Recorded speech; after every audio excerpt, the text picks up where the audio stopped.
Bonjour Thierry Desroses, bienvenue. Bonjour. Vous allez recevoir aujourd'hui le prix Maurice Renet. Je vais commencer par cette première question. Qu'est-ce qu'évoque pour vous ce nom, Maurice Renet? Maurice Renet, c'est pour moi un bel acteur, un grand acteur, mais c'est avant tout un grand séducteur. C'est un homme qui avait un charme fou et il a fait quasiment toute sa carrière en interprétant vraiment des très jolis rôles de salaud. C'était un très beau salaud en fait. Et c'est pour moi un bel acteur et en plus c'est un homme qui a eu une carrière assez large puisqu'il a été réalisateur. Il a tourné des documentaires, il a tourné avec des grands quand même, Alain Delon, Brigitte Bardot et plein d'autres, Anthony Hopkins. C'est pour moi un acteur qui malheureusement est parti trop tôt. Et je pense qu'on aurait pu profiter encore bien longtemps de son talent. Il est parti un peu trop tôt. C'est un bel acteur. Je vous entends parler de la multitude des choses qu'il a pu faire dans sa carrière. C'est important pour vous, en tant que comédien, mais aussi directeur artistique, d'être polyvalent comme ça, de changer d'espace Moi, je trouve que ce qui est intéressant lorsqu'on a la chance de vivre un métier, de vivre d'un métier artistique, on a la chance de pouvoir diversifier les plaisirs. Moi, c'est en tout cas le but de ma quête. Donc, j'essaie de m'amuser le plus possible et d'explorer un maximum de champs d'action. Donc, pour moi, c'est très important. Et je pense que chaque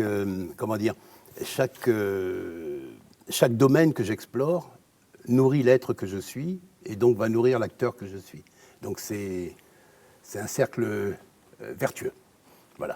Vous arrivez à trouver du temps facilement pour changer comme ça de projet, d'aller d'un projet à un autre, peut-être d'en avoir plusieurs en même temps? Le temps, c'est nous qui le créons. Hein. Je pense que moi, j'arrive toujours à concilier le tout, à concilier toutes les choses, mais ce n'est pas toujours évident. Mais il faut s'arranger, il faut se débrouiller, il faut être à 200% concentré lorsque l'on fait une chose. Par exemple, lorsque je suis en studio et que je suis en direction artistique, je suis à 100% dans ce que je fais. Et puis quand je rentre le soir et que j'apprends mes textes pour tourner le lendemain ou le surlendemain, je suis aussi à 200%. Donc il faut essayer de gérer au mieux le temps. Mais c'est formidable en même temps, parce qu'on n'a pas le temps de s'ennuyer. Est-ce que pour vous, l'approche est la même quand vous décidez, pour un projet, de prêter votre voix pour un film d'animation, un jeu vidéo, etc. Ou est-ce que l'approche est la même par rapport à un jeu au théâtre, par exemple, ou devant une caméra? L'approche est la même puisque c'est le comédien, en fait, c'est le comédien qui se met au service de... Enfin, moi, comédien, je me mets au service d'une œuvre, au service d'un jeu vidéo, ou bien d'un dessin animé ou d'un film live. Mais l'approche est la même puisque c'est le comédien qui produit ce travail-là. Après, la technique est différente, bien sûr. Lorsque l'on joue au théâtre, il est certain qu'au théâtre, on a une façon de projeter qui est différente puisqu'il faut parler au dernier rang. Lorsqu'on est en studio, eh bien, c'est un travail qui se fait avec un micro, donc où on va être plus dans le minimalisme. Mais la base, c'est le travail de l'acteur. J'ai donc bien compris que maintenant vous faisiez de la direction artistique. En quoi ça consiste exactement? Eh bien, la direction artistique, c'est une partie du métier en doublage qui est très intéressante parce qu'en fait, moi, ça m'a permis d'élargir encore mon champ d'action. À savoir qu'on me propose un film en version originale et le principe, ça va être avec les chargés de production, ça va être de trouver une équipe, de monter une équipe. Donc trouver un détecteur qui va détecter les mouvements de bouche, trouver un adaptateur qui va faire donc la traduction et l'adaptation du film en français pour que ça corresponde au mouvement de bouche. Et ensuite, j'ai la liberté et la responsabilité de choisir les acteurs qui vont interpréter les rôles et ensuite les diriger sur le plateau, c'est-à-dire les faire travailler de manière à obtenir un résultat qui soit le plus proche de l'original. Et donc ensuite, je livre. Donc on me propose un film en original et je dois le rendre en version française. Donc c'est très riche parce qu'on on voit le film plusieurs fois, on le voit énormément, on prépare énormément et puis surtout on accompagne les acteurs. Et ça, c'est une partie très intéressante du métier parce que le fait d'accompagner les acteurs, c'est un peu comme la mise en scène, ça me permet de découvrir aussi des choses sur moi-même. Donc c'est très très riche en fait. Et ça nourrit donc l'acteur que je suis. D'une certaine manière, c'est vous qui donnez le ton du projet, une certaine forme de mise en scène, ou est-ce que plutôt vous êtes tenu quand même par des obligations peut-être de production ou, La grande obligation, c'est d'être le plus fidèle possible à l'original. Donc on ne doit absolument pas trahir ce qui a été fait. Quand vous avez un film qui est réalisé par Spielberg, par exemple, on ne demande pas à Thierry Desroses d'apporter sa touche. Non, la seule touche que je dois apporter, moi, c'est d'essayer de me rapprocher le plus possible et d'être le plus fidèle possible à ce que Spielberg et tous les acteurs ont essayé de donner. Donc ça met une pression, et en même temps, c'est très, très intéressant parce que j'ai découvert la direction artistique il y a à peine 5 ans, et j'ai la chance d'avoir des grosses productions qui me proposent des jolis projets. Donc c'est la preuve que ça se passe pas trop mal. Voilà. Est-ce que, comme on sait qu'aussi vous avez aussi une très longue carrière au cinéma, à la télévision, devant l'écran et aussi au théâtre, est-ce que ça vous a donné aussi envie peut-être de passer à la réalisation, ou peut-être, en ce qui concerne le théâtre, à la mise en scène de théâtre? Alors, merci pour la question, belle question, parce qu'en fait, la mise en scène, j'ai fait de la mise en scène, j'ai mis en scène une actrice et un acteur en stand-up, one-man show. On m'a un peu forcé la main, c'est-à-dire que c'est eux qui m'ont un peu forcé la main, ils sont venus me chercher en me disant « mets-moi en scène, mets-moi en scène ». Ça a été très intéressant, mais c'était il y a quelques années de ça. La réalisation, j'ai réalisé 4 documentaires. Donc ça a été aussi pour moi très intéressant d'essayer de mettre en forme les idées et les images que j'avais en tête. Donc voilà, et du coup, la direction artistique, c'est un petit peu la continuité de ça. Voilà, je continue à m'amuser, et je vous dis, ça m'enrichit, ça m'enrichit. Et voilà. Mais est-ce que j'ai répondu à votre question? J'ai même oublié la question. La question, c'était de savoir si vous étiez passé à la mise en scène et si c'était un choix, comment dire, comme un besoin. Peut-être que simplement de jouer, au bout d'un moment, peut-être que ça vous a, je sais pas, lassé, ou peut-être que, au contraire, la mise en scène a enrichi ce projet que vous aviez déjà de... Oui, en fait, jouer ne me lasse pas. Je me lasse pas du tout de jouer. Au contraire, je trouve ça formidable de pouvoir interpréter des personnages, servir des textes, servir des situations. Mais ce qui est intéressant, c'est que comme j'ai énormément d'envie, le fait de faire de la mise en scène, ou de réaliser, ou de diriger maintenant, remplit en tout cas mes envies. Et comme je disais tout à l'heure, ça remplit mes envies, mais ça nourrit aussi l'acteur que je suis et l'être que je suis. Donc c'est riche, c'est bien. Est-ce que vous avez des projets pour l'avenir? Oh là, beaucoup de projets. Beaucoup de projets. Pas plus tard qu'hier, j'ai appris une très bonne nouvelle. Je vais participer à une très jolie série pour OCS, une série donc de fiction, très très jolie série. Et sinon, j'ai plein d'autres projets. Je suis en tournage en ce moment. J'ai fini de tourner à Western. Un truc assez loufoque. J'ai bien sûr un film en ce moment qui est au cinéma, qui s'appelle 38.5 Quai des Orfèvres, de Benjamin Lerrer, avec Didier Bourdon et Caroline Anglade. Et puis, j'ai 2 autres projets de réalisation bientôt, et un projet de direction artistique, mais je ne peux malheureusement pas en parler, parce que j'ai signé une clause de confidentialité. Donc, mais je commence début décembre, ce projet. Voilà. Et ce sera à l'écran au mois de janvier, ce projet de direction. Voilà. Comment vous est venue l'envie de faire du théâtre? L'envie de faire du théâtre. Je crois que l'envie, elle a été avant tout de m'exprimer. C'est-à-dire que je me souviens, lorsque j'étais enfant, ma mère passait son temps à me dire « arrête de faire ton intéressant ». Je passais mon temps à faire plein de bêtises pour me faire remarquer. J'avais besoin de ça, j'avais envie de ça. En fait, j'avais envie de m'exprimer. Et puis, très honnêtement, j'ai vu un jour à la télévision un film avec Fred Astaire et Ginger Rogers, et ça m'a fait rêver, quoi. Je me suis dit, waouh, c'est génial, ils dansent, ils jouent la comédie, ils chantent. Et je me suis dit, moi aussi, je voudrais danser. Sauf que, bon, c'était pas tout à fait dans l'optique de mes parents. Donc, il a fallu que je fasse mes études. Et donc, j'ai fait mes études. Puis quand je suis parti de chez mes parents, j'ai dit je vais réaliser mon vieux rêve qui est d'être danseur. Donc j'ai suivi une école de formation, une formation de comédie musicale. Donc j'ai appris à chanter, danser et jouer la comédie. Et c'est comme ça que tout a commencé. Voilà. Déjà, dès le départ, vous étiez polyvalent, vous aimiez danser, chanter, faire plusieurs choses à la fois. Je voulais être le Fred Astaire à forte pigmentation. Donc voilà, j'avais très envie, j'avais besoin de m'exprimer en fait. Et ça a été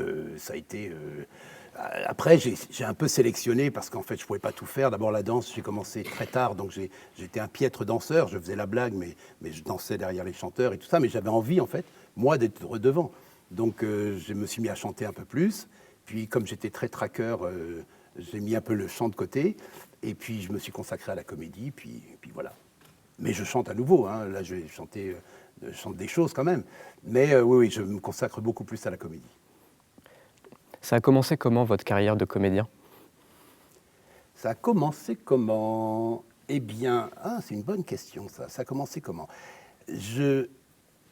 En fait, en tant que danseur, donc, je travaillais pour Patrick Sébastien, Michel Drucker, enfin, je faisais des émissions comme ça de variété, avec un grand chorégraphe qui s'appelait Arthur Plachert. Et Arthur Plachert était le chorégraphe ça c'est pour les anciens, le chorégraphe d'une émission de variété qui passait toutes les semaines, qui était montée par Mariti et Gilbert Carpentier. Et en fait, Arthur Plachert était un peu mon mentor. Et il s'avère qu'un jour, je prenais des cours avec lui, et un jour il me dit, voilà, il y a une audition pour une grosse comédie musicale qui va se jouer au Casino de Paris. Et il faudrait que tu viennes passer l'audition. Donc je suis allé passer l'audition. Le spectacle... C'était le spectacle d'une femme qui est morte il n'y a pas longtemps, qui s'appelait Linda de Souza. Et le spectacle, c'était La valise en carton. Et donc, je suis allé passer l'audition. Et quand j'ai passé donc l'audition, on m'a demandé de chanter, de danser et de jouer la comédie. Et c'est comme ça que tout a commencé, en fait. Puis après, j'ai enchaîné d'autres spectacles. Mais voilà, j'ai joué ce spectacle. Ça a été mon premier vrai spectacle au Casino de Paris. Je commençais pas mal. Et sur donc, un spectacle musical où je faisais les trois. Thierry Desroses, je vous remercie beaucoup et j'espère que ce prix Maurice Renet vous fera grand plaisir et j'espère vous revoir bientôt.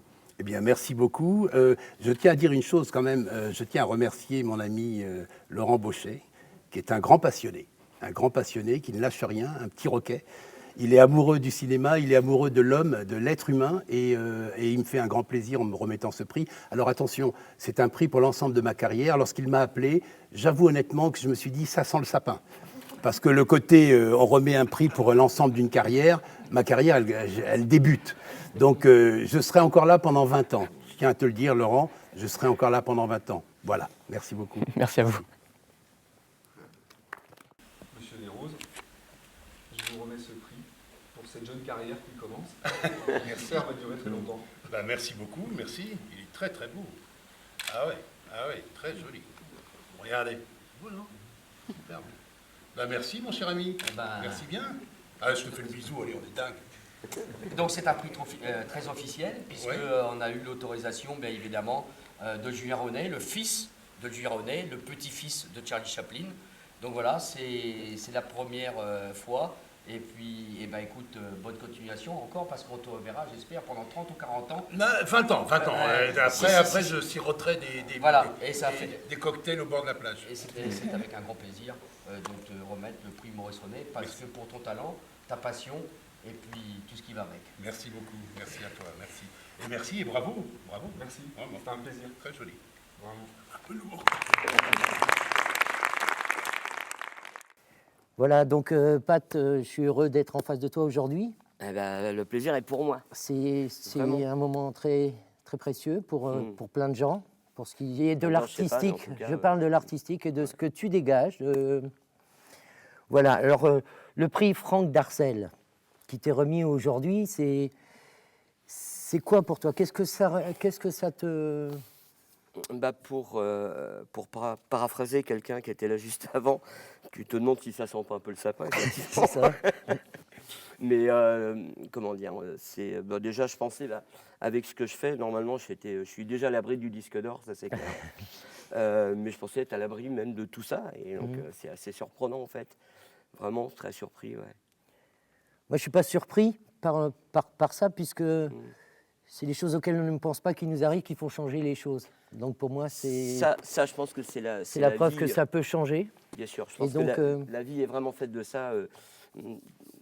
Souvent, je pense à quand j'étais gamin, j'ai tout de suite voulu faire de la musique, en faire mon métier. C'est je justement voulais faire des choses et des choses et des choses. J'ai à peu près réalisé probablement 10 à 15% de ce que je voyais dans la glace qu'il y avait dans ma chambre. Et les 85 autres % sont des choses que j'aurais jamais imaginées. Ce sont des cadeaux de la vie. La vie, c'est ça. Ça t'amène tout un tas de trucs. Après, si tu es ouvert à ce moment-là, à choper les choses, la chance, elle passe tous les jours devant toi. C'est ça, c'est la question que je voulais te poser justement, c'est qu'est-ce qu'a pincé ton cœur pour que tu arrives à prendre une guitare et te dire, avec ça, je vais donner autant que ce que tu as donné durant toutes ces années. En termes, on parle d'humanité et pas que de notes et de grilles et de partitions. Ouais. Mais tout ça, pour moi, c'est un ensemble. Tu as une partition et un instrument à toi tout seul et les objets qui t'ont servi à faire ça. Qu'est-ce qui t'a amené Qu'est-ce qui m'a amené ça moi, je suis d'une famille d'origine irlandaise. Donc déjà, à la maison, ça chantait tout le temps, vraiment. C'était un truc très important. Donc ça a commencé par le chant. Et puis, petit à petit, j'ai découvert... j'étais dans l'époque où je me suis fallé Claude François, le lundi au soleil, etc. Et puis un jour, je suis tombé sur un groupe qui s'appelle les Osmond Brothers. D'accord. Et qui a été amené d'ailleurs par Lynn Renaud sur une émission incroyable. Aussi, Et ce groupe avait un morceau qui s'appelle Crazy Horses. Et ça m'a sauvé de Claude François. D'un seul coup, ça m'a projeté dans un autre monde où là, il y avait du rock, il y avait des guitares très puissantes. Plus d'Alexandrin que d'Alexandrie, en fait. Oui, voilà, c'est ça. Ouais. Et donc, du coup, ça m'a amené très vite derrière sur Deep Purple, Machine Head. Et à partir de là, je me suis dit, je veux être Ritchie Blackmore. Je suis jamais arrivé, j'y arriverai jamais. Ouais. Et c'est pas grave. Et voilà, c'est parti comme ça. Et puis depuis, j'ai pas arrêté, quoi. D'accord. Je ressens là tout de suite une espèce d'instant presque de regret qui n'en est pas un. C'est-à-dire que je pense que quand tu étais enfant, on s'est projeté et que le monde qu'on nous a projeté n'était pas forcément celui dans lequel on est. Est-ce que tu trouves que la place que tu as à l'heure actuelle en tant que telle, sans ces regrets qui des fois viennent nous chercher, elle n'est pas la première place que devrait avoir l'artiste dans le monde dans lequel on vit?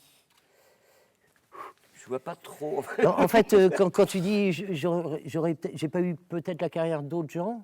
Ah non, mais pas du tout. Mais je n'ai aucun regret. Moi, j'ai un bonheur. La vie est d'une générosité. C'est ça que je voulais t'entendre dire. Hallucinant. C'est hallucinant, tu vois. Voilà, j'ai commencé avec mes petits groupes, et puis j'ai croisé plein de gens. Tu vois, des Rontal, des gens comme ça. Pour ne parler que de lui, mais. Ah non, la vie, c'est un bonheur perpétuel, quoi. C'est ça, c'est toutes les rencontres que tu as eues à travers les musiciens qui t'as joué, qui sont quand même des gens de stature et tout ça, qui sont magnifiques aussi, que j'ai pu C'est pas tellement, croiser. tu vois, c'est pas tant une histoire de stature. Voilà. C'est une histoire d'humanité, de connexion, de partage. Voilà, tous les gens avec qui j'ai eu la chance de travailler sont des gens qui sont... mais d'une générosité incroyable, quoi. Après, tu sais, le niveau de reconnaissance ou tel, c'est pas tellement d'importance. C'est ça, mais c'est plus ce que tu en fais, c'est plus ce que tu racontes, les histoires que tu as envie de raconter, et les rencontres que tu veux faire, et le partage, vraiment partager. C'est là où je trouve que le prix te va bien, puisque Franck Darcel, c'était quand même un artiste qui partageait avec son cœur et qui a fait qu'on est encore là et que nous, on a pu avoir des passions. Mais les questions quand je rencontre, par exemple, pas mal d'artistes, en fait, pas mal de gens cherchent à devenir des artistes. Or, est-ce que tu avais pensé un jour être un artiste en tant que tel, parce que tu es un artiste, je m'en fous complètement. Enfin, ça ne m'intéresse pas. C'est ça. Ça ne m'intéresse pas. Moi, je fais mes trucs. J'essaye de j'essaye de les partager, je les propose, et voilà. Et puis, on s'amuse avec à jouer ça sur scène pour...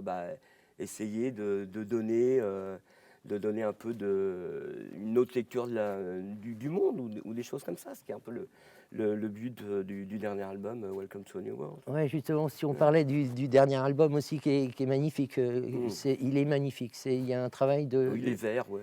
Ouais, mais il est magnifique de par le partage, de par. Tu organises. J'ai vu que tu organisais aussi des choses que peu de gens font pour faire découvrir le métal et la guitare et l'artistique dans des milieux où on ne les attend pas. J'ai vu dernièrement quelque chose à Rostrandin qui m'a fait plaisir, dans un monde rural où tout le monde va accéder à cet art. Tu parles du festival dédié à la guitare électrique. C'est ça, Ouais. où tu te donnes aussi beaucoup pour ça. Et pourquoi tu te donnes autant? C'est toujours un peu la même chose. Moi, j'essaye, tant que faire se peut, tu vois, d'être dans le partage. Donc voilà, je me suis dit, pourquoi pas. Je monte d'ailleurs ce festival avec ma manageuse, je ne suis pas tout seul. Oui, mais c'est bien que. Il y a beaucoup de monde. Je suis Ouais. qu'un maillon de la chaîne. Mais l'idée, oui, pourquoi pas faire un festival dédié à la guitare dans le Grand Ouest et pourquoi pas Rostrandin, puisque j'habite là-bas. Ouais, c'est ça. Donc du coup, tu lis les arts, les compétences. En fait, en livrant ton art, tu ouvres aussi. Tu permets aux autres d'y amener leurs propres compétences. Et c'est cette notion de partage chez toi en tant qu'artiste. C'est ça qui est le plus important. C'est ça. Voilà, tu vois, c'est de. Puis moi, ça me fait marrer de faire venir Willie John Roth, le guitariste de Scorpion à Rostrandin. Voilà, c'est drôle. C'est ça, c'est marrant. Mais c'est ce qu'il faut. Enfin, quand tu as la possibilité de faire ça, je crois que c'est pas mal d'essayer de. Tiens, tu connais pas telle musique, telle chose. Je fais ça aussi avec le Guitar Camp, tu vois, où j'invite plein d'artistes pour venir faire des masterclass et puis parler de guitare, mais pas que parler de technique, parce que ça n'a pas plus d'intérêt que ça, mais aussi de faire partager leur carrière, leur vie, et puis voilà, de donner aux gens l'envie d'avoir envie. C'est ça. Ça ne peut rien lâcher. C'est un peu facile, mais pas mal. Ouais. Sinon, une autre question, comme ça, je vois souvent avec plusieurs guitares. C'est important, j'aime bien parler instruments aussi. Et je t'ai vu avec plein de modèles de guitare, en fait, pour plein de gens, il y a plein de guitares. Est-ce que, si tu devais parler des différentes guitares, qu'est-ce qui te viendrait comme ça en un mot? Pourquoi on a plusieurs grattes, en fait Ça, c'est une bonne question. C'est quelque chose que souvent... C'est une question très intéressante. Plusieurs guitares, parce qu'il y a... pour moi, une guitare, c'est comme le pinceau pour un peintre. D'accord. Tu vois, très souvent, quand je fais des masterclass ou des choses, une des premiers trucs que je fais, je pose la guitare sur une table ou quelque part, et je regarde comme ça, mais elle ne raconte rien. Elle ne raconte rien. Ouais. C'est un outil. Donc, comme tout outil, si tu es menuisier, tu vas avoir besoin de plusieurs ciseaux à bois pour faire ce que tu as besoin de faire. Une guitare, c'est pareil. Donc, tu vois, si tu veux un son type Telecaster, tu vois, très sec, etc., il t'en faut une. Et voilà, donc ce qui fait que c'est pour ça que j'ai pas mal de guitares dans des registres différents. Et puis le fait d'avoir fait faire des musiques de films, des thalassa, des choses comme ça, ça m'a amené aussi des fois à avoir besoin d'un outil que je n'avais pas sous la main. Donc dans ces cas-là, soit je vais en louer un, soit j'en achète un. Donc j'ai pas mal de guitares qui sont pas nécessairement, qui sont des trucs qu'on va pas forcément avoir chez un copain ou chez tu vois, style des sitars électriques, des trucs comme ça, quoi. Parce que ça, si j'en ai besoin, je vais pas en trouver. Donc Et dans ta vie comme ça, parce que dans la vie de musicien, il y a aussi le fait de composer, de s'exposer, d'être exposé, qui est toujours quelque chose où on est un peu... en fait, on ne cache rien, on ne fait que livrer ce qu'on est. Est-ce qu'il y a une guitare dans ce lot qui à un moment donné, un instrument qui t'a posé, qui t'a permis de te raccrocher dans des moments un peu particuliers de la vie, quand on est bousculé? Oui, bien sûr. Il y a la guitare que tu as vue là, sur la Vola, là, que tu as vue sur le clip. Très souvent, en fait, quand j'ai un nouvel outil qui arrive à la maison, une nouvelle guitare, mais ça peut être un ampli, ça peut être une pédale d'effet, ça peut être plein de choses. Ça a tendance à me vampiriser un peu et à me donner l'envie de redécouvrir le jeu, quoi. C'est ça, de te remettre à jouer. Des fois, tu peux rester un peu dans bah ouais, je joue, bon, et puis tu stagnes un petit peu, ce qui est normal. Et à chaque fois que j'ai un nouvel outil qui arrive, c'est ça m'aide à passer un cap, je sais pas, mais en tout cas, moi j'appelle bosser plus, quoi. J'appelle ça un peu l'âme du sale gosse. Tu vois, c'est la chose gosse. Arrive et ton âme de sale gosse vient s'exprimer. Et Ouais. c'est pour moi quelque chose qui est très proche aux vrais artistes qui savent préserver cette âme de sale gosse et produire des belles choses avec, plutôt que de dire un sale gosse fait des mauvaises choses. Les sales gosses font des belles choses, on en a la preuve par l'artistique. Et c'est ça que je voulais aussi aborder avec toi. Sinon, je voulais parler aussi de ton arrivée à la Bretagne, le centre Bretagne, parce que c'est quand même... tu es arrivé d'où Comment tu es arrivé en Bretagne, en fait? Je suis arrivé en Bretagne suite à une tournée que j'ai faite, où j'ai rencontré l'âme sœur, j'ai rencontré ma femme, et ça fait maintenant 35 ans, même plus, quoi, qu'on est ensemble, donc c'est plutôt cool. Mais à l'époque, j'habitais Belfort, donc j'ai pas mal bougé, hein. Je suis natif de Rouen. J'ai habité un petit peu Belfort, pas mal Belfort, qui a été une plaque hyper importante pour moi. C'était ton premier groupe, je ne sais plus le nom. C'était Marienthal. C'est ça. Ouais. Qui était un groupe qui perçait, qui a bien tourné aussi. Qui a eu sa petite résonance dans les années 80, quoi. Mais c'est surtout le groupe qui m'a permis de devenir professionnel, c'est ça. En tout cas d'en vivre, quoi. C'est ça. Et puis de vivre des premières expériences, les tournées, aller jouer en Angleterre, aller jouer en Algérie. La première fois qu'on a pris l'avion, c'était avec ce groupe-là. C'est ça. C'est donc, pour moi, c'était un événement, quoi, tu vois. Si je te dis debout sur une table, à sauter partout, ça te rappelle rien? Oh, ça me rappelle plein de conneries que j'ai dû faire, ouais. Voilà, c'est un peu les premières images que j'ai de toi. D'accord. En concert. À l'époque, quand je sautais sur les tables, elles tenaient. C'est ça. Donc j'ai toujours cette image dans les yeux, souvent, quand je vois des concerts. Je cherche toujours ce côté un peu fou de l'instrumentiste et de l'artiste, dans des milieux où on ne les attend pas, où c'est un peu le bordel partout, et où l'artiste concentre tout le monde. J'ai cette image de toi dans le monde. Cette image-là, tu la retrouves encore maintenant? Est-ce que tu arrives encore plus sur les tables, j'ai passé l'âge. Non, on aime beaucoup. J'ai la chance d'avoir des musiciens avec qui je travaille depuis la dernière équipe, ça fait 8 ans. C'est ça, ouais. Rencontré Christophe tout à l'heure. J'ai la chance d'avoir une équipe sensationnelle. C'est ça. À tous les niveaux, que ce soit les techniciens, tout. Donc il y a beaucoup, on prend un plaisir incommensurable à jouer ensemble. Une vraie famille. Ouais. C'est une famille, c'est une famille choisie. Ouais. C'est ça. Yes. Bien sûr. Yes. Là, pour moi, je pense que je t'ai posé pas mal de questions. Je vais peut-être en sortir une petite dernière. Allez. Quand tu vois des jeunes... Oh non, pas les jeunes. C'est ça, la misère. Quand tu vois des jeunes et que tu le regardes de la scène, qu'est-ce que tu perçois, toi, en tant qu'artiste? Comment tu perçois le monde qui est devant toi quand tu joues? Quand je joue, quand je les vois jouer. Ou quand tu es sur scène et que tu produis ton art, comment tu ressens les jeunes devant ta scène? J'ai vu pas mal de jeunes venir devant ta scène t'écouter. D'accord. Or, ils ne sont pas des générations rock ou autres, et j'ai été surpris de voir vraiment comment toi tu le ressens. C'est quand même, grosso modo, tu vois, la musique qu'on fait, c'est quand même pas la musique du Jones actuel, clairement. Non, c'est pour ça que je... Mais il y a quand même, on voit quand même de plus en plus, effectivement, de jeunes qui viennent au concert. Donc c'est cool. Mais qu'est-ce que tu... Je sais pas trop comment dire ça, moi, tu vois.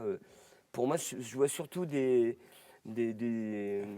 êtres humains, pour reprendre l'expression que tu avais, qui aient 70 ans, 15 ans, 20 ans, c'est un peu...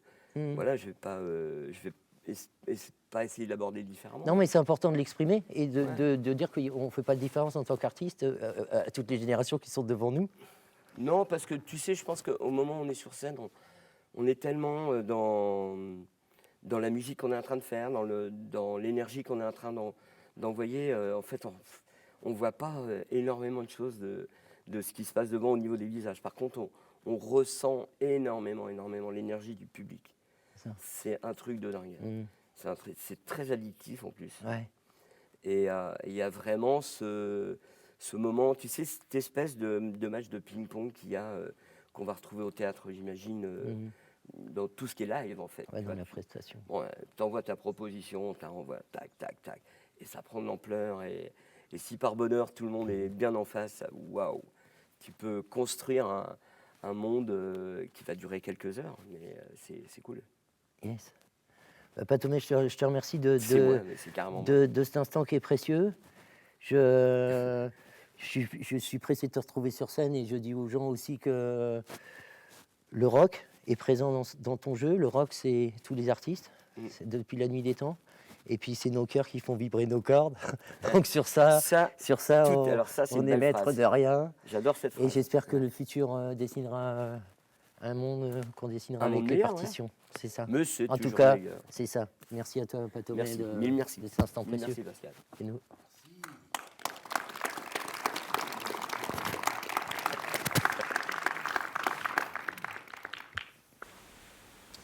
Pat, félicitations pour ce prix Franck Darcel. C'est le prix du talent, c'est évident, mais si j'ai bien compris l'interview et bien entendu ce que vous avez dit, c'est surtout le prix d'humanité, de la générosité et du partage. Et je suis fier de te le remettre. Non, mais c'est que veux-tu dire? Mille merci. Bravo. Bah écoute. Yeah. Et tu as raison,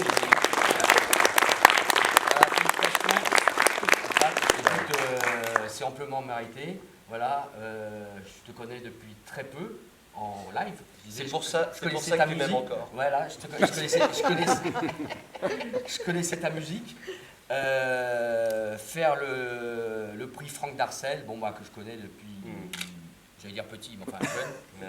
Voilà, c'était une évidence. Vous avez le talent tous les deux. Voilà, vous êtes là pour le rock français, le métal français. Et puis pas que pour la France, aussi pour l'Europe, même à New York, puisque vous enregistrez mixé, toi et Franck, souvent aux États-Unis. Donc bravo, je suis vraiment content de te le rendre et c'est amplement mérité. Bah merci, ça me fait super plaisir. Vraiment. Voilà.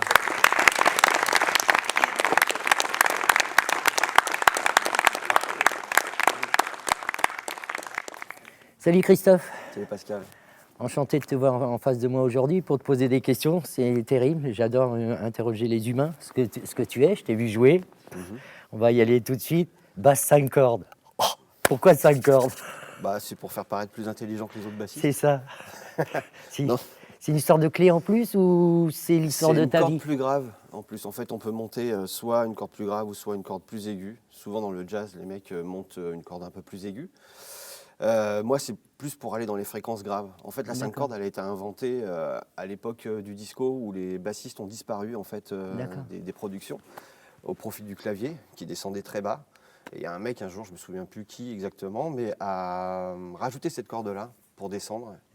Et comme les guitares basses, tout ça, c'est des instruments physiques avec des fréquences. Dès que le mec a commencé à refaire ça sur les productions, les mecs voulaient que ça après derrière. D'accord. Ça a redonné un petit peu de boost à cet instrument. De boost, et je vois, je t'ai vu jouer, je t'ai observé, j'observe beaucoup les musiciens. Et donc une corde de plus, mais une sérénité en plus que tu as atteinte, force des années et des groupes où je te vois jouer, tu es toujours posé, tu t'envoles pas, tu es là, tu joues, tu es posé, tu dégages quelque chose d'assez magique. Beaucoup de gens bougent partout. Et là, toi, tu es posé. En fait, moi, je ne me rends pas compte de ça, si tu veux. Tu vois, moi, je ne vois pas. Ouais. Mais ce que tu me dis, quelque chose qui ressort assez souvent, effectivement. Alors j'y réfléchis de temps en temps parce que je suis assez surpris de ce qu'on peut me dire parce que j'ai pas du tout le même ressenti moi à l'intérieur en fait. Mais c'est ta personnalité qui ressort peut-être plus. Quand tu étais enfant, non mais la première basse que tu as eue, on te l'a offerte, tu as été la chercher. Ouais, on me l'a offerte. On te l'a offerte, donc tu t'es mis à jouer de la basse parce qu'on t'a offert une basse comme ça ou... Non, j'ai demandé en fait, je l'avais demandé à ma mère quand j'étais au collège. Parce qu'avec les copains, plutôt que de faire les couillons dans la cour d'école, enfin du collège, moi, dès qu'on avait fini la cantine, on se cassait tous en pièces de musique et puis en salle de musique et on essayait de faire quelque chose, quoi. C'est ça, libérer un peu tout. Et en fait, il y avait une batterie, un clavier, une guitare, et comme je ne suis pas quelqu'un qui court vite, tout le monde est arrivé sur les postes et il restait une basse. Mais tu étais là, à l'arrivée. J'étais là à l'arrivée, mais sur le seul poste qui est resté, en fait. C'est ça, c'est là où je te dis qu'en fait, tu bouges pas beaucoup, mais tu dégages énormément dans ton jeu, donc tu es aussi rapide que les autres, mais c'est pas physique, c'est autrement. C'est ça, mais tu es toujours là quand il faut, puisque ton jeu de basse est toujours bien placé. C'est toi qui compose tes lignes de basse dans tes groupes? Alors, ça dépend, en fait, parce que souvent de fois, je travaille avec des gens qui ont comme Pat, hein, Oui. qui ont déjà leur squelette, qui ont déjà leur composition. Ensuite, moi, j'écoute tout ça, parce qu'en général, ils enregistrent un peu, ils font des démos avec la basse, ils mettent la batterie, ils font un gros squelette. Et après, au moment d'enregistrer l'album et de travailler sur l'album en pré-prod, on va essayer de reprendre ce qu'il, lui, il a écrit, ou en tout cas ce que l'artiste a écrit, et moi, je vais essayer d'y mettre ce que je suis, en fait, dedans. J'ai horreur, en fait, qu'on me dicte... en fait, si on vient me chercher, c'est pour quelque chose, j'estime. C'est sans prétention aucune. C'est pour ton côté artiste, je pense, c'est pas pour... Même si j'ai un gros problème avec ce mot-là particulièrement. Oui, mais ça, c'est le problème. Mais quand on vient me chercher, c'est pour quelque chose, donc je propose mes idées. Après, l'artiste avec qui je travaille va me cadrer. Effectivement, il va dire ça c'est bien, ça c'est moins bien, mais il faut qu'il y ait un travail commun. C'est cette folie que tu transmets, qui est cadrée dans ton jeu. J'appellerais pas ça de la folie parce que je suis vraiment un cérébral en fait, donc je réfléchis beaucoup à tout plein de choses. D'accord. Et je suis pas quelqu'un qui m'enflamme. J'ai pas pas l'impression d'avoir de la folie dans mon jeu en fait. Ouais. Mais voilà. Donc, en tout cas, ça transcende. Pour te le dire, ça transcende, c'est joli, ça souligne bien les compositions. Donc pour ça, c'est magnifique. Après, d'autres questions comme ça. Quand tu vois le monde et les fréquences de ta basse, parce qu'on dit souvent les fréquences basses, c'est le pulsion du cœur, hein, les infrabasses, tout ça. Et un bassiste, pour moi, c'est particulier dans la musique parce que ça souligne des choses, ça ramène des fréquences qui sont intéressantes et qui font vibrer le reste, tout comme les harmoniques dans la guitare et les riffs. Et ces fréquences-là, les fréquences que tu joues, c'est les fréquences que tu vis. Tu transcendes ton quotidien dans ton jeu ou comment ça se passe dans... C'est pas aussi mystique que ça. En fait. Non, mais... Non, mais tu vois, on pourrait le prendre de façon mystique. On pourrait. Mais non, pas du tout. En fait, je crois que c'est le seul truc que je sais faire de ma vie. Moi, je suis rentré à faire de la basse et à faire de la musique... parce que ça m'est tombé dessus, j'aurais pu faire du sport ou j'aurais pu faire de la peinture, de la sculpture, n'importe quoi. En fait, moi, ce secteur-là m'est tombé dessus et ça a été thérapeutique pour moi par rapport à un tissu familial compliqué, tout plein de choses. Ça m'a évité du coup de finir en tôle ou peut-être d'être en train de mourir d'overdose, j'en sais rien, je sais pas. Mais en tout cas, ça m'a évité ça.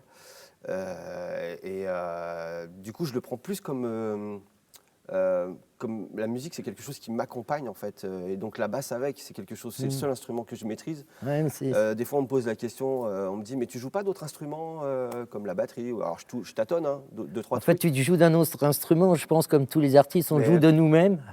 Voilà, mais la basse, il y a tellement de travail à faire dessus que je me cantonne à faire ça et j'essaye de mettre ce que je suis à l'intérieur là-dedans. C'est ça. En tout cas, si le message passe, en fait, ça transcende. C'est important que l'artiste, donc tu fais partie pour moi des artistes qui font changer le monde de par les instants qu'ils partagent. C'est impressionnant, même si on ne le voit pas, mais c'est important. Après, il y a des questions qui sont d'ordre plus...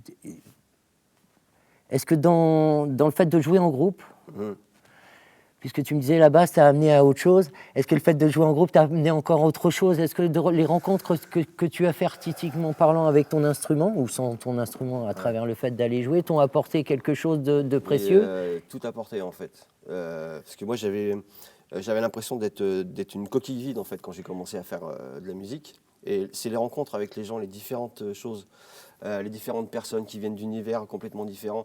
Je me suis retrouvé à jouer même des styles que j'aimais pas du tout, enfin en tout cas que je n'écoutais pas.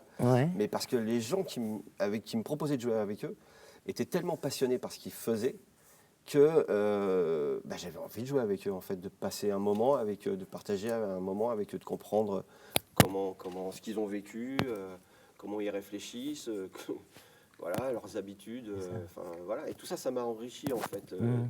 Chaque style musicaux, non Ouais, musical. T'amène à des rencontres qui sont complètement différentes. Donc, tout ça, ça m'a enrichi, en fait. Ça m'a fait grandir, fait mûrir aussi. Le fait de voyager, c'est un métier qui te fait voyager aussi, pas spécialement que dans la tête, mais géographiquement parlant. Et de rencontrer d'autres cultures, d'autres façons de penser, des sociétés qui vivent différemment. Forcément, ça amène à réfléchir sur sa propre condition à soi.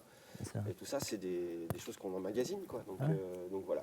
Donc, quand je joue, en fait, je suis tout ça. C'est ça, mais ça se ressent justement. C'est bien qu'on l'exprime en tant qu'artiste, parce que c'est d'abord l'artiste et le sale gosse, comme je disais tout à l'heure à Patomé avec qui tu joues. Et justement, je voulais te poser des questions par rapport à votre rencontre, parce que c'est ce qui est intéressant, c'est que vous êtes comme deux étoiles, pof, et qu'il y a une fusion qui se fait entre les deux étoiles. Elles se superposent pas, elles se promènent. Comment on arrive à fusionner comme ça avec une personne qui a son propre art, son propre chemin, et toi ton chemin à toi, et arriver à faire une unité de par ce que vous dégagez en étant tous les deux intègres.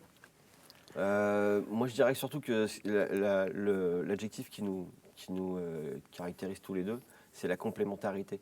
C'est-à-dire qu'on n'est absolument pas pareil. Et là, ce qui me manque des fois, donc la folie, tu vois, l'exubérance peut-être, tu vois, de certaines choses.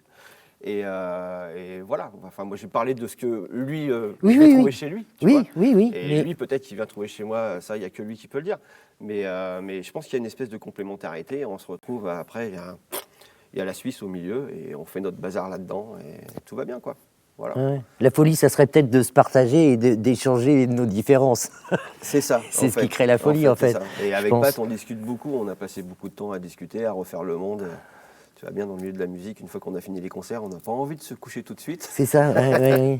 Et on refait le monde des fois jusqu'à tard dans la nuit. Et voilà, c'est un échange d'idées. Même si on n'est pas d'accord, en fait, que ce soit pas tout avec d'autres gens, même si on n'est pas d'accord, en fait, c'est ce qui permet d'établir des connexions entre les gens et de se partager des idées, voilà. Oui, c'est l'association des différences qui fait le changement. Donc, si on était tous pareils, on ne serait pas là à se parler et je ne serais pas là à poser des questions. Après, je vais revenir sur quelque chose d'important pour moi. Quand on joue, par exemple, j'ai connu un peu la scène, quand tu joues, et puis après, le lendemain, le surlendemain, il y a le vide total, cette espèce de vide total.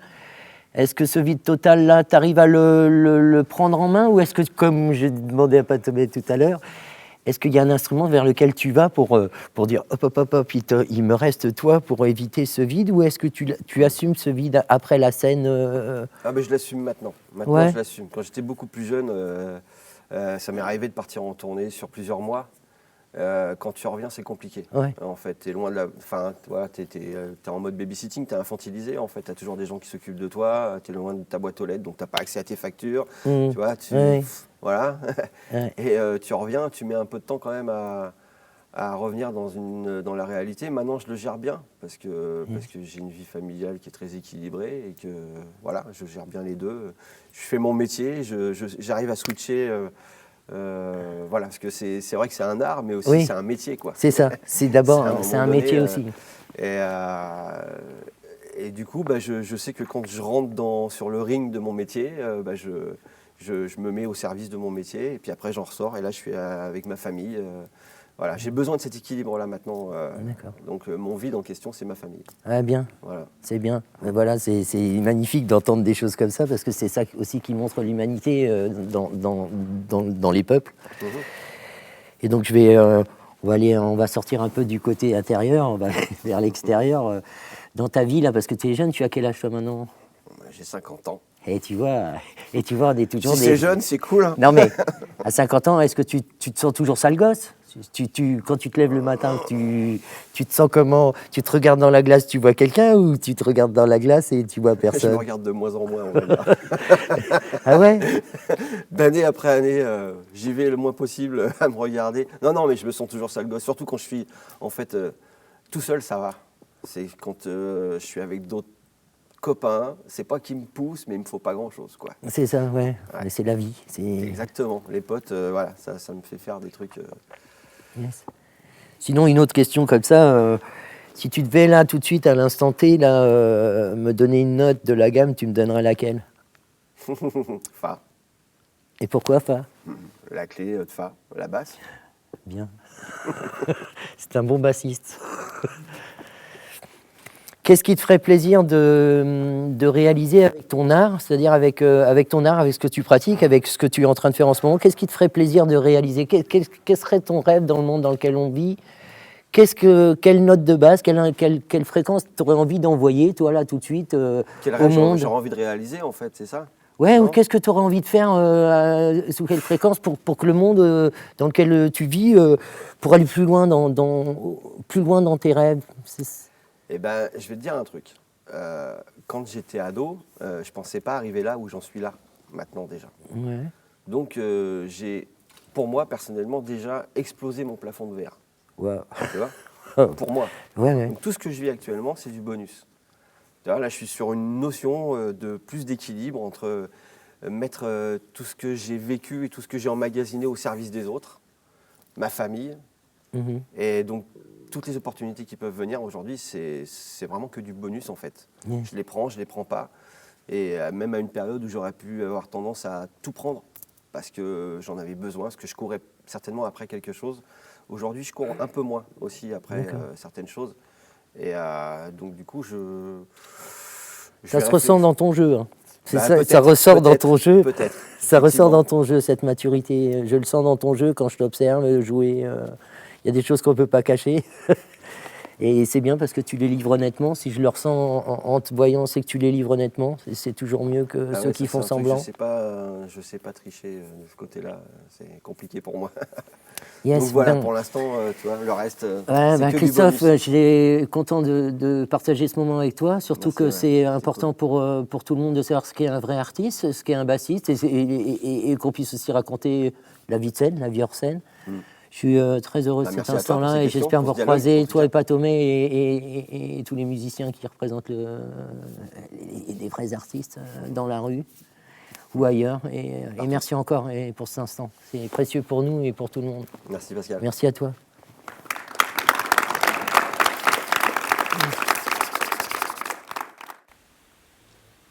Christophe, Prioditi. Moi, je représente Métafer, c'est une société de métallerie, serrurerie d'art. Je pense que c'est ce qui nous rejoint. Je suis très heureux de te remettre ce prix. Et surtout, j'ai beaucoup apprécié ta sensibilité, ta simplicité, puis tout le talent qu'il y a autour. Donc, je pense que sans ces valeurs-là, le talent, c'est pas forcément grand-chose. Et ce qui fait la grandeur de ton talent, c'est toutes ces valeurs-là. Voilà. C'est beaucoup de travail pour en donner l'illusion. Bien joué. Merci, je te remercie beaucoup.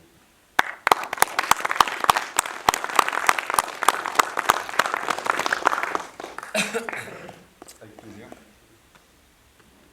C'est mon premier, hein. Je dis ça comme ça, mais... Voilà, mais Ah, faut que je le mette comme ça, pardon. Bon, bah. Moi, Christophe, moi j'ai eu un coup de cœur, c'est musical. Je suis pas musicien.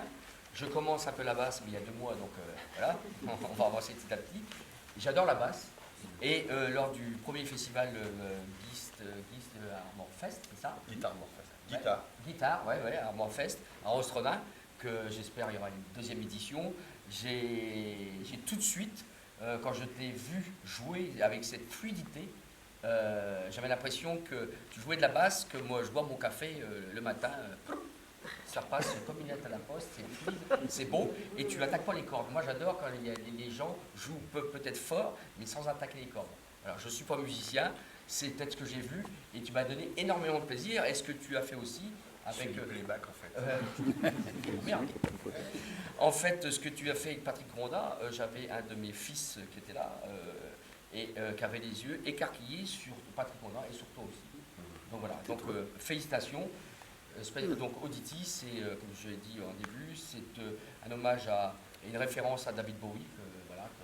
Ah bah, moi, Voilà, pour beaucoup, c'est une référence par rapport à l'album Space Oddity de 69. Donc voilà, bravo, félicitations, parce que c'est amplement bien. bah, je t'en remercie.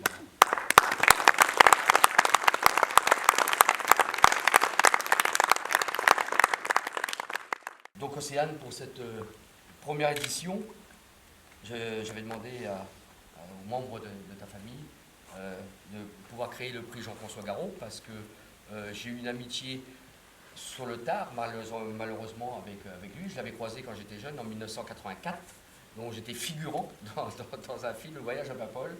Je n'étais pas dans une scène avec Jean-François, j'étais avec Michel Boujna, Michel Brousse, Myriam Boyer, et j'ai vu apparaître cet acteur avec cette... Il était beau, en plus c'était un grand, il était beau, avec une voix, et je me dis, ça c'est bizarre, je pense que c'est Jean-François Garot. Effectivement c'était lui, ça me rappelait ces films que je regardais quand j'étais jeune, donc comme Icare, bien sûr, Violaine Liozer, et puis plein d'autres. Et j'étais le voir, j'ai dit, excusez-moi, vous êtes Jean-François Garot? Il m'a dit oui, je lui ai serré la main, et je suis parti. C'est un plaisir, enfin je ne sais plus ce que j'ai dit, c'est un plaisir de voir, je suis parti.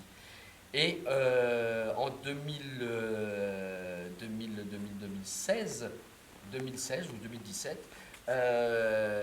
j'ai eu la chance, par le biais d'un acteur, de dire Jean-François Garot est d'accord de venir dans le jury du festival du court-métrage. Ah.